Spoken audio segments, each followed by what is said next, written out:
নমস্কার বন্ধুরা, আপনাদের সকলকে সনাতন ধর্ম ইউটিউব চ্যানেলে অনেক অনেক স্বাগত। তো আগামীকাল 11ই আগস্ট সোমবার, তার পাশাপাশি শ্রাবণ মাসের শেষ সোমবার।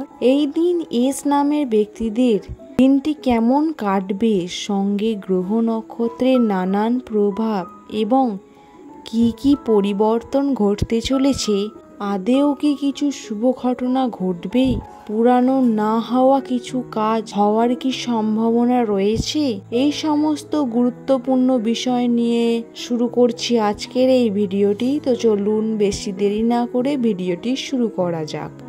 তো প্রিয় দর্শক বন্ধুরা, আপনার নাম যদি এস দিয়ে শুরু হয় তাহলে আগামীকাল দিনটি আপনার জন্য একটু অন্যরকম হতে চলেছে। কাল বিশেষ যোগ থাকার জন্য এর বিশেষ ফল কর্মজীবন, স্বাস্থ্য ও অর্থের উপর পড়তে চলেছে।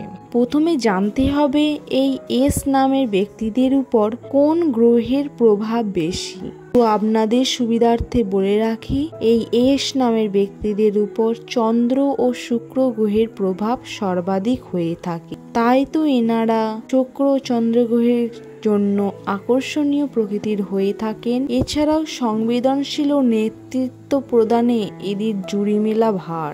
এনাদের প্রবল ইচ্ছা শক্তি থাকার সত্ত্বেও অর্থের অভাবে আটকে পড়েছিলেন কিছু কাজ, কিন্তু সেইগুলো আগামীকাল শুভযোগের কারণে এগুলি পুনরায় ঘটতে পারে।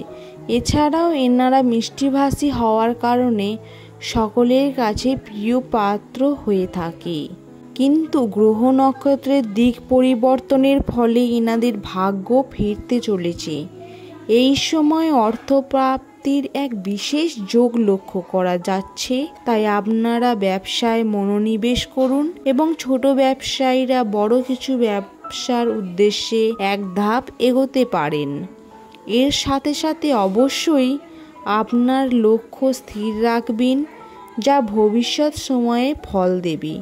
এর সাথে সাথে এটাও বলে রাখি, অবশ্যই স্বাস্থ্য সচেতন হবেন। এছাড়া এই এস নামধারী ব্যক্তিদের জীবনে আগামীকাল একাধিক বন্ধুর সংখ্যা বৃদ্ধি পেতে চলেছে। সে পুরানো বন্ধুই হোক কিংবা নতুন বন্ধু, পুরানো বন্ধুর আগমন ঘটতে চলেছে এবং নতুন বন্ধু যোগ হতে চলেছে। তো আজকের মতো এই ভিডিওটি শেষ করছি। ভিডিওটি যদি আপনার কাছে কোনো মূল্যবান তথ্য দিয়ে থাকে তাহলে ভিডিওটি অবশ্যই লাইক, শেয়ার, সাবস্ক্রাইব করবেন। দেখা হচ্ছে আরও একটি গুরুত্বপূর্ণ ভিডিও নিয়ে।